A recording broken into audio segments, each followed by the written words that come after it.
Upaya penanggulangan kejahatan. Upaya penanggulangan kejahatan dikenal juga sebagai politik kriminal. Ini melibatkan pengaturan usaha pengendalian kejahatan oleh masyarakat.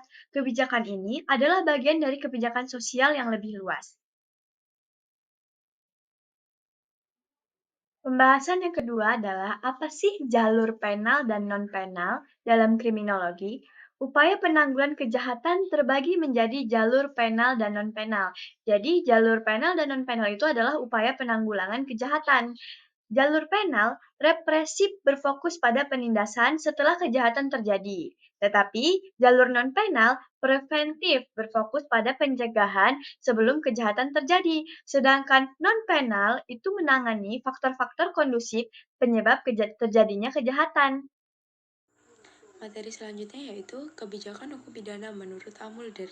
Kebijakan hukum pidana menentukan yang pertama, perubahan atau pembaruan ketentuan pidana, yang kedua, pencegahan tindak pidana, yang ketiga, pelaksanaan penyidikan, penuntutan, peradilan, dan pidana.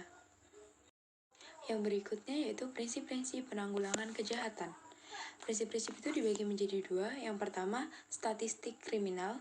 Statistik kriminal itu pencatatan massal terhadap kejadian kejahatan dalam masyarakat. Digunakan untuk mendapatkan gambaran tentang kejahatan.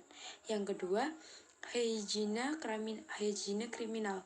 Pemindahan residivis ke tempat tertentu untuk pencegahan dan penanggulangan. Selanjutnya ada materi tentang hygiene kriminal menurut Bonger. Kriminologi dapat dibagi menjadi dua, yaitu hygiene kriminal, pencegahan lebih baik daripada pengobatan. Yang kedua itu politik kriminal, penanganan segi politik kejahatan, atau fokus pada mendidik manusia ke arah yang lebih baik.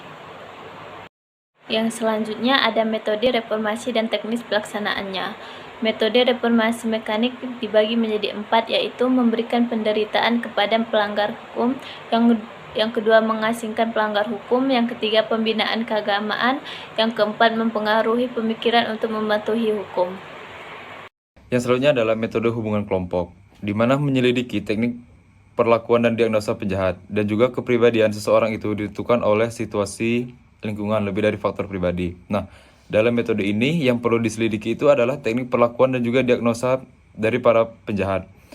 Teknik ini digunakan sehubungan dengan hasil penemuan sosiologi dan juga psikologi yang menyebutkan bahwa suatu kepribadian seseorang itu ditentukan oleh situasi lingkungannya yang melebihi faktor-faktor pribadinya.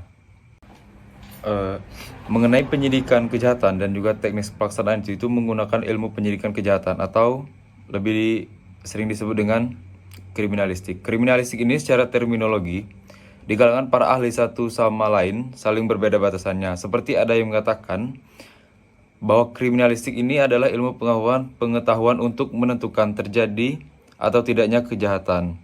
Dan penyidik pembuatnya dengan mempergunakan cara ilmu pengetahuan alam dengan mengesampingkan cara-cara yang lainnya. Dan juga menyelidiki kejahatan itu berdasarkan bukti dan keterangan dan menggunakan ilmu pengetahuan alam, kedokteran, kehakiman, dan lainnya.